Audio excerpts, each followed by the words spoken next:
What's up, kids? Yeah, don't ever think that you're by yourself and that nobody cares about you because maybe your dad is too busy hustling like my dad used to be. Rest in peace. Trying to, make ends meet, trying to pay rent. He used to get his little check from the government because he was, retired serviceman, Army, United States Army. So the VA would give him his little monthly check, after leaving the service. He fought in Germany against the Nazis. So Dad was always out getting his money so we could pay our rent and all that. Even though he didn't live with us, so basically, Mom, she was always out cleaning houses and doing whatever she could to make money as well. So we were left to fend for ourselves, and that's why I started looking for a family figure on the streets, as well as my sister, because our parents were always gone. So we found that type of family, setting out on those mean streets of L.A. and then later Long Beach, California. So now I live in Vegas, and Vegas has been really good to me. But Vegas is Sin City. There's a lot of temptation out here, a lot of idiots, a lot of knuckleheads too. For example, I'm washing clothes, and a man in a wheelchair, some crackhead, rolls by and hits my knee. Doesn't say excuse me, and I fight my demons every day. I try not to, you know, uh, go into my old ways, and go into that gangster bag, and say something to somebody and challenge them. But I took that as a challenge, and, so I didn't know if he was, faking that wheelchair or whatever. So I said, you don't know how to say excuse me? And, one thing could have led to another. He didn't answer, so then I said, well, you ain't got no class because you can't even say excuse me, you idiot. And then he didn't answer, so I said, you're lucky you're in that wheelchair. But see, what if he would have answered? What if he would have answered, then we would have had to take it to the next level. If, of course, if he can't get out of that wheelchair, he was my age, so it's not like I'm picking on older person. I'm 55. This person was probably 55 and maybe even younger. But anyway, you can tell he was on some kind of drugs. Just on the look on his face, he looked like he was mad at the world.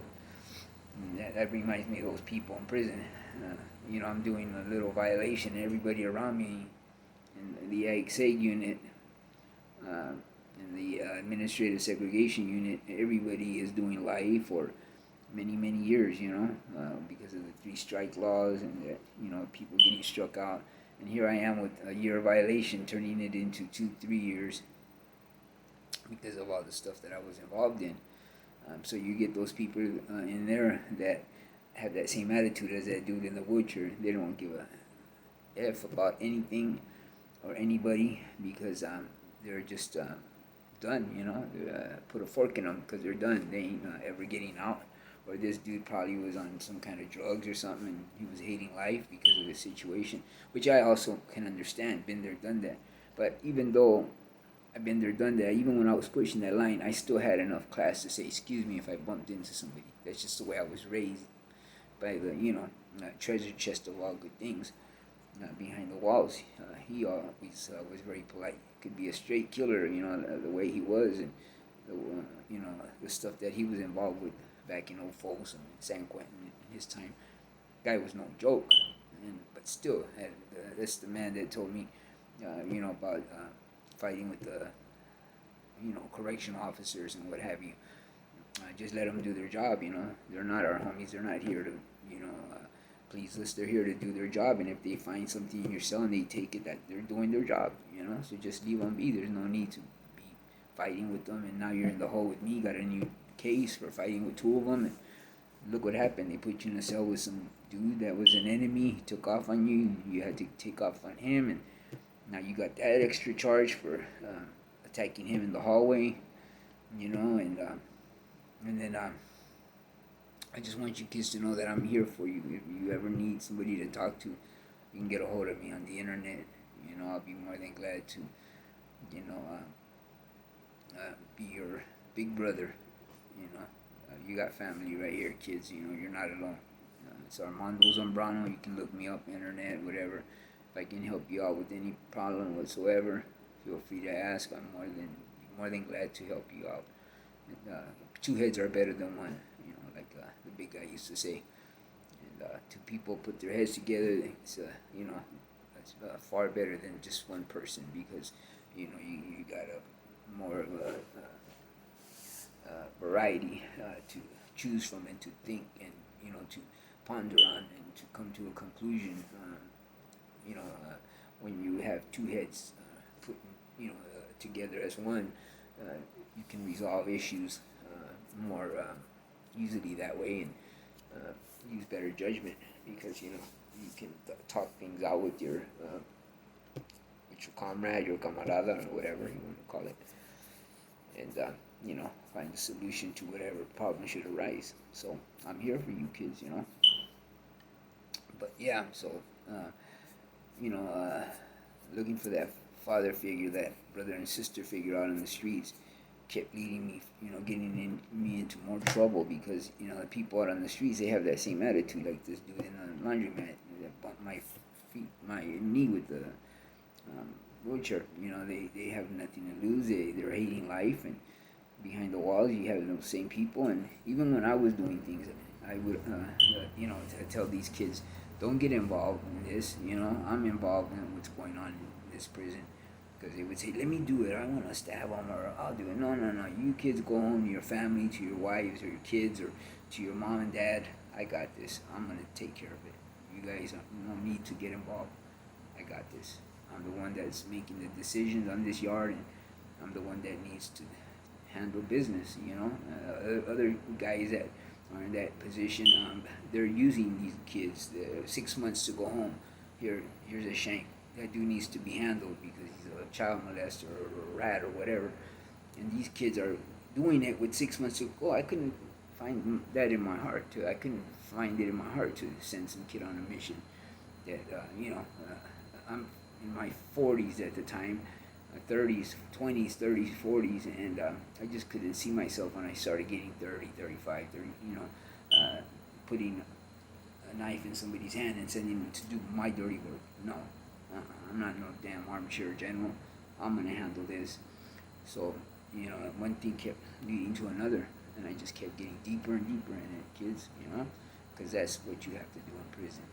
Somebody disrespects you, somebody, whatever. There are people that, if they disrespect you, they're on their toes now because they know that they told you something and they don't know how you're going to react.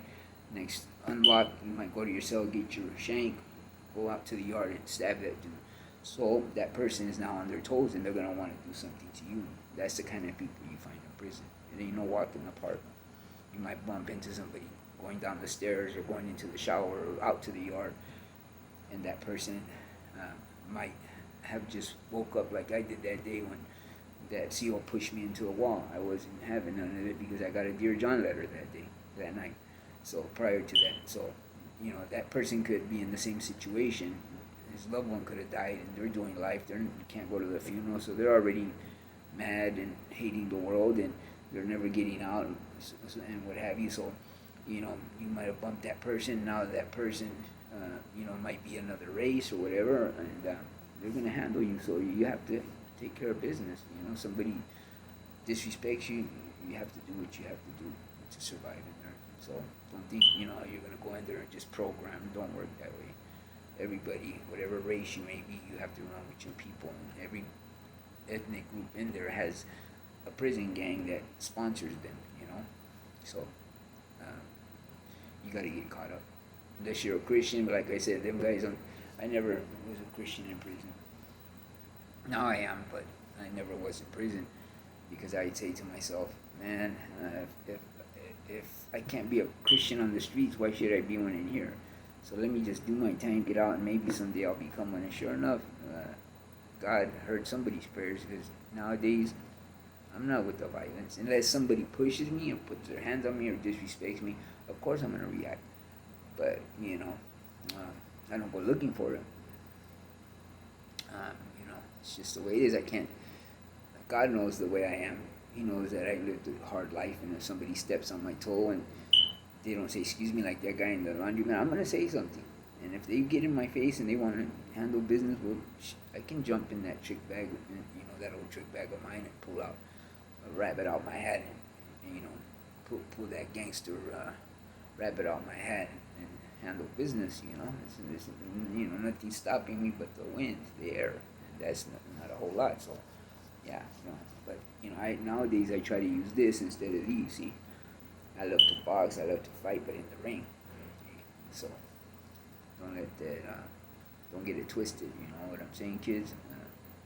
That's why I don't do drugs.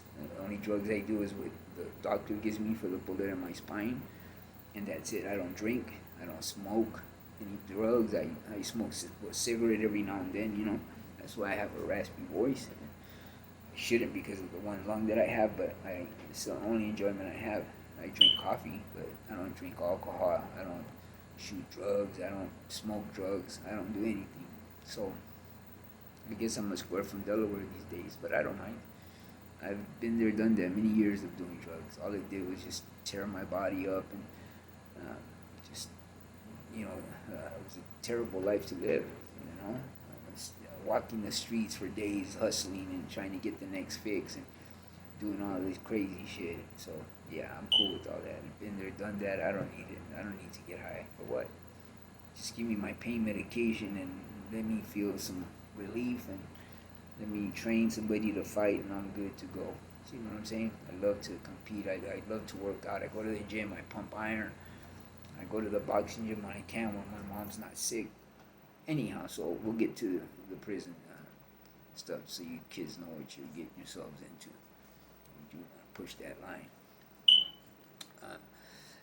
While that incident took place with that dude that they put me in the cell because they were retaliating, the COs, because I got in a fist fight with two of them. They put me in that guy's cell, and one thing, like I said, led to another. I kept getting deeper and deeper. So I go to the unit, Palm Hall, and while I'm in there, I'm waiting for the district attorney referral to come back. So now I'm even mad because my little year I turned into, who knows, now I might get life for, fighting with those correctional officers. There's two of them, so that's two strikes. So I could have gotten struck out. I already had one strike. So I didn't know what I was looking at, and that made me feel like those people that are doing life had nothing to lose. I ain't giving a fuck. Anybody get in my face or disrespect me, I'm handling it. That's the kind of attitude. See, so sure enough, this dude disrespected all of us. He disrespected the big guys, what they're about, what we're about, the Sureños, and just an enemy running his mouth every time he would pass by. So I handled it. What I did is I got my towel roll, because you can take only a little bar of soap, maybe a little milk carton after you drink the milk in it, put a little coffee in it, and take that out to the yard, and some shower shoes. These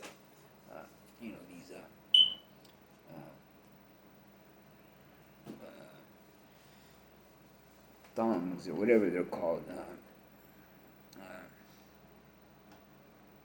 We call them shower shoes. Yeah. So they call them flip flops out here. So yeah, flip flops. That's all you can take. See, so in a towel roll, you get the towel and you fold it in half the long way. You put your shower shoes in your little half a bar soap, because there's a shower out in the yard. A little bit of coffee in your milk carton. Roll it up, and then just carry it like this when you're handcuffed. They search it and make sure there's nothing in it. So what I had done is I had put a towel roll, because we have to roll up our beds. That way we don't think about sleeping. You look at your bunk open and it's made up. You want to get in it and sleep. So when you roll it up, you don't even think about sleeping. Can't be asleep during the day. Got to be up and ready for work, because you never know when they're going to bust your gate open. And they might bust an enemy's gate open. And now both of your cells are open, so you don't want nobody running up in your cell and catching you asleep. So during the daytime when lights are on, there's no sleeping until they say lights out, and they turn off the tier lights. That means nobody's coming in and out of their cells no more. It's a done deal for the day. The day's over with. They double lock all the cells. That's when you can unroll your mattress and sleep. So the cops already know our mattresses are rolled up during the day, because all the cells are like that, the homies' cells. And we're right next to one another, so they see all the beds rolled up. They know it's nothing out of the unusual. So what I did is I had put a towel with the piece in it, and I had gotten search first, strip search. You can only go out in boxers and in your flip flops. Once you get out there, you can put your karate shoes on and tie. You can put a little, sheet, and rip a sheet and put it holes in the karate shoes, and then we thread the string to the front, and we use that to tie it on so we can run in place and do our exercise. A little thin sole, those Bruce Lee shoes, those karate shoes, and black ones. They slip on. So you have to wear those. You're going to take that in your towel as well. I forgot about that. You can take your karate shoes and put them out once you get to the yard. But when you're going out to the yard, you have to wear your flip flops. You have to only carry your karate shoes. Or you can wear, you can wear your karate shoes. No, you can't be. Wait, you can, but you can't tie them on because they have to strip search you and they have to look at the bottom of your feet and then, bend down and cough and all that. They strip search you. So you can just slip your karate shoes on real quick. Usually they're real big though. That's why people tie them so they don't fall off. Because they usually don't have your size. They're usually a size or two bigger. Once in a while you'll get lucky and they'll give you your size, but very seldom. They're usually size 10. And most of us Mexicans, Chicanos, we have, Latinos, we have 7.5, 8 foot, 9, size 9. Shoe, maybe 10 at the most, but these karate shoes are size 11, size 12 sometimes, so yeah, they're huge, because they want people to have big ones, because you can always tie them and make them good to go, but a person's foot, if they're too big, they can't wear a small shower shoe, a karate shoe. That's why they always have big ones in prison, because you can make them fit, but if your foot's too big, it won't fit in a little shoe, so now that person can't have shoes at all, no sole on their feet at all, see? So that's why they always have big shower shoes. Like I said, we make little thread, make holes in it, and run the sheet strip through it, and make it like a shoelace, tie it on. So yeah, they're big, but at least they're not falling off, So, because they're tied down. So, you can take that in your towel or your shower shoes, either one. So they strip searched me. I had gotten strip searched first. So what I did is I switched the towel. When my celly went to get searched and he gave his towel, I switched it. I had another one next to the bunk that had the piece in it. So I switched it, and then I went and I got cuffed, and then he got cuffed. He went, you have to back out of your cell. He backed out first, and I backed out, and that way he can block him. He's a big dude. Spanking is a big dude. So he had blocking the guard's view as we're walking down the little, catwalk tier. And I go downstairs, and everybody's spaced out. They're going to the mom, the metal detective, that lady Steinberg, the CO. She was just a regular CO. After that, she became sergeant. She was the one that saw me doing what I was doing. But anyway, so I got against the wall, and I slipped in. The homies moved over a little bit for me along the wall, so I could, because I'm a little, so I could squat down and get into the room that I had been checking every Sunday. That door was open. I kept checking it, and it was unlocked, the boardroom. There was no boardroom on Sundays, and that's our yard day, Monday, Wednesdays, and Sundays. So I slipped in there, and I took the piece out and waited, and I had one handcuff hanging, and sure enough, that dude that was disrespecting us and all that, I came out. They didn't have exercise that morning. Usually everybody gets in formation, arm's length, and they do exercise together. They'll have the count, me up front, and two drill sergeants next to me, one here, and I'll call out the exercise, and he'll call out. We take turns calling them out. So we'll say 13 6-count burpees, position, because everybody's running in place. Everybody stops, gets in position, hands by your side. Here's a demonstration. We got the 1, 2, 3 push-ups, stand up, and the count's right here. 1. You guys got the count. We got the 1, 2, 3 position. Everybody gets in. 1, 2, 3, 1. You can hear us all the way out in the yard. So that morning they didn't do exercises because the big dude said, LiL'Mando's getting ready to do that move. That's for all of us. That fool's been disrespecting all of us, including myself. So we're not going to do exercises this morning. And my celly said he just felt goosebumps because he heard the lady blowing the whistle, and he said, fuck, my celly handled it. It went all right because he saw the guards running back in. So he knew it was a touchdown, that I was able to, everything went off okay. So I got hit with the billy club. The guards came running in and swinging the billy club. So I went back in the room and I slid the thing under the boardroom table as far as I could. It was a long table. I slid it under there and I cuffed myself back up. The guard came running in with the billy club. I said, look, what are you talking about? I'm handcuffed. I didn't stab nobody. He's like this, and he reached and he made them real tight to make sure they were on. And they walked me to deep segregation behind double doors on Cypress Hall. So anyhow, the next 2 years, while I'm waiting for the DA referral, they didn't want me at Palm Harbor, so they kept sending me to Corcoran, Shoe, to Tehachapi, Shoe, Ag-Seg, Lancaster, Calipatria, all level 4 yards that had Ag-Seg or shoes, or shoe program, segregated housing unit. That's what SHOE stands for. So I'd be at Tehachapi one day, and then I'd go up to New Folsom or wherever. They just kept moving me around. I didn't even know where I was half the time. So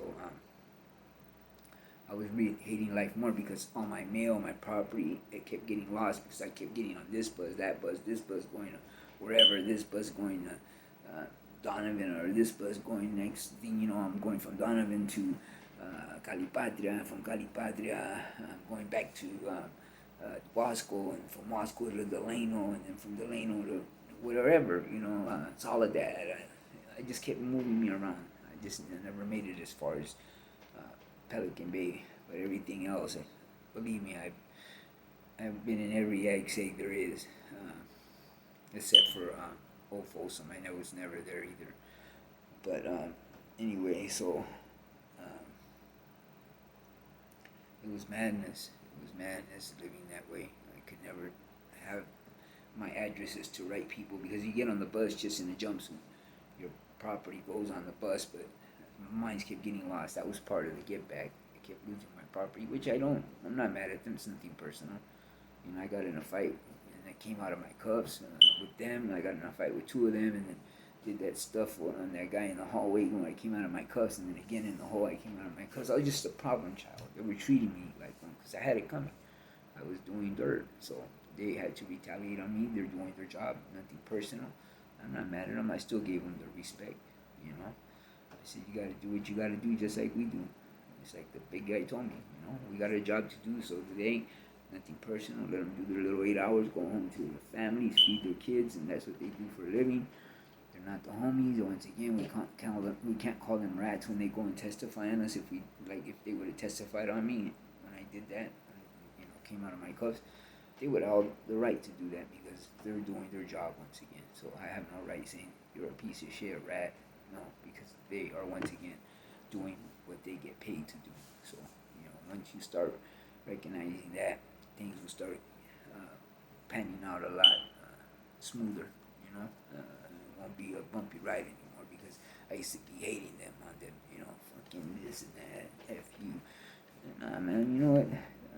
For what? It's not unnecessary. They caught me dirty, they took my wine, or they caught me busting a move on some fool, and they shot me or whatever. They're just doing their job. So handle your business, So that's where that goes. That's where I stand when it comes to all that. So I wasn't mad at them. I know they were getting their get back on me by losing my property and putting me in. So anyhow, one time I'm at Wasco, Delano. Like I said, I don't like throwing names around, but the guy that taught me a lot about football, I used to play a lot of chess with him. We went back to YA days.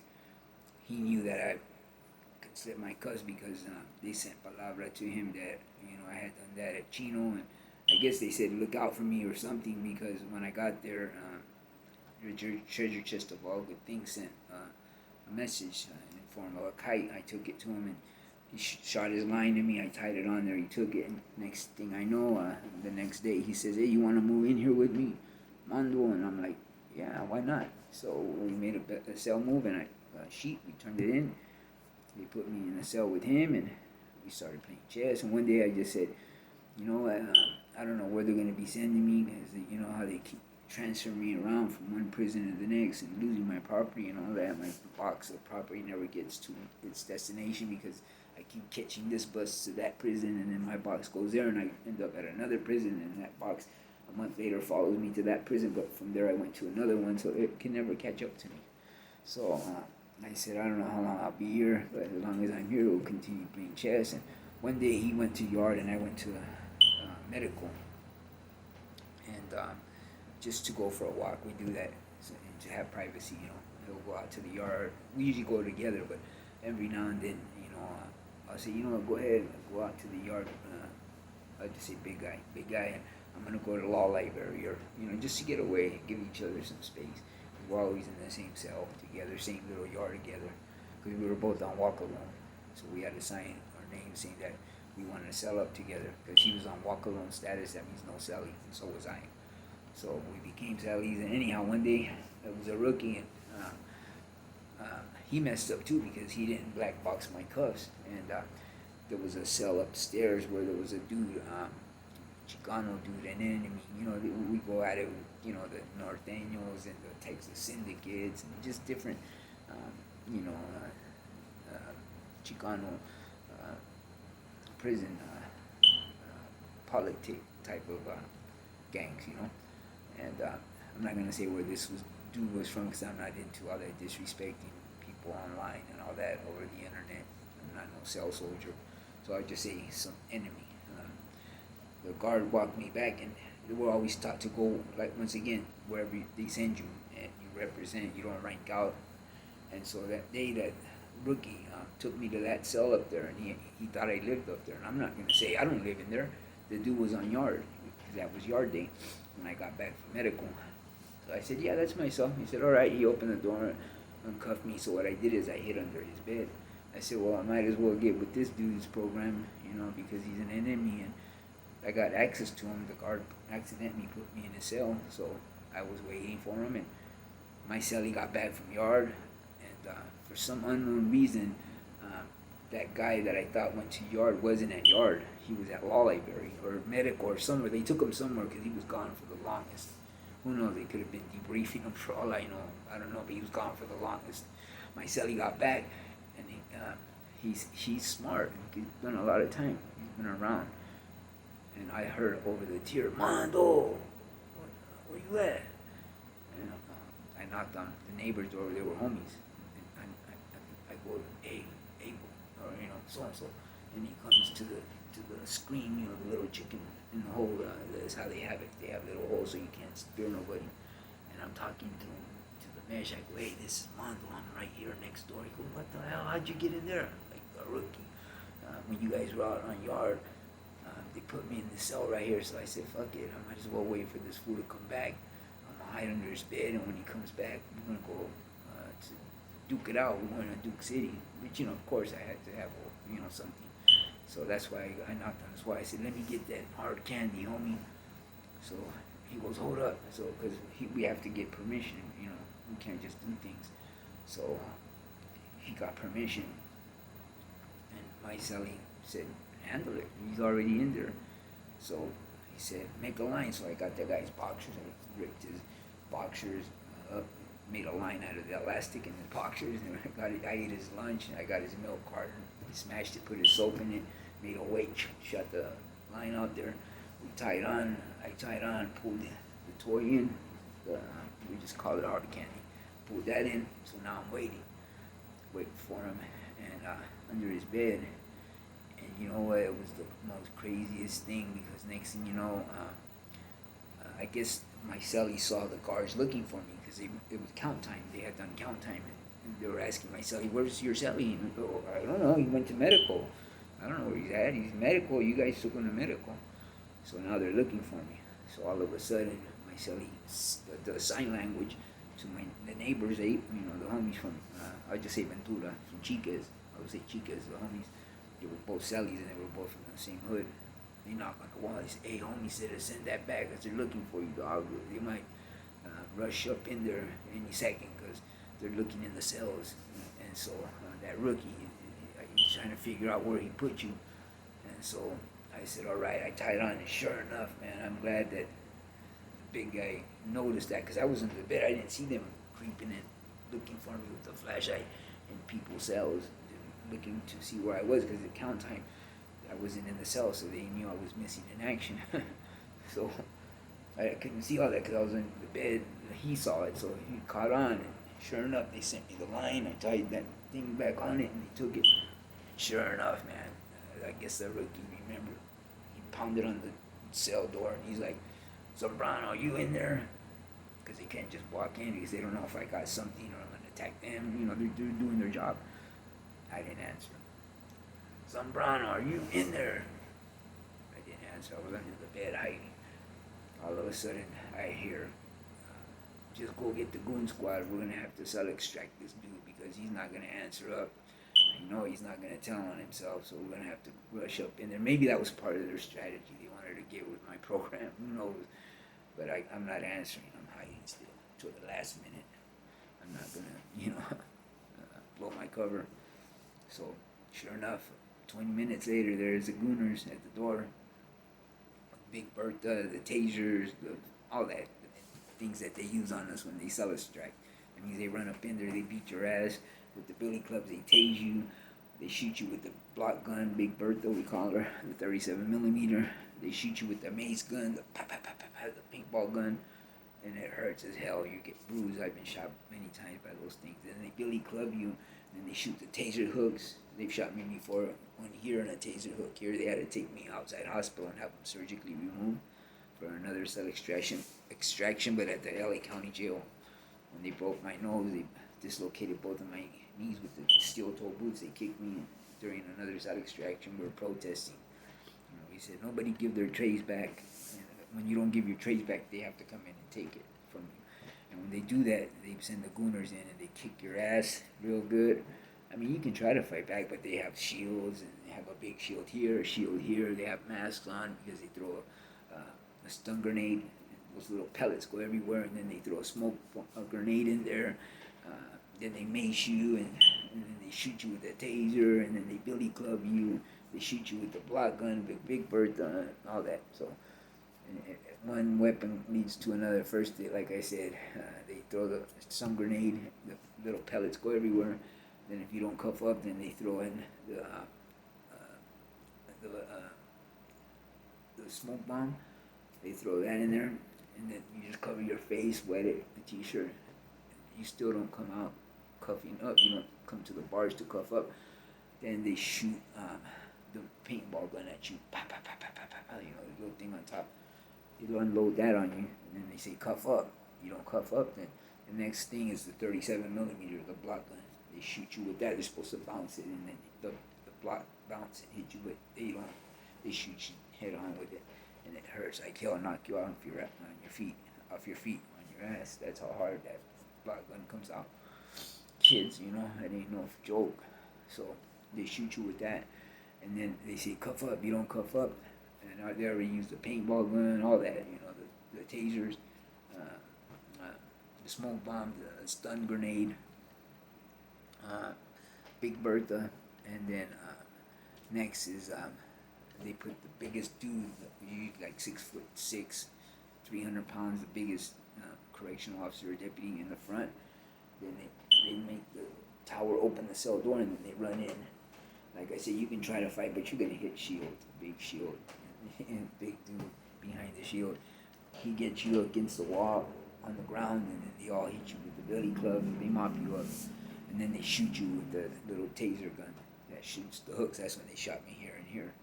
I had to go out to the hospital. They broke my nose. They did a number on me. But anyhow, so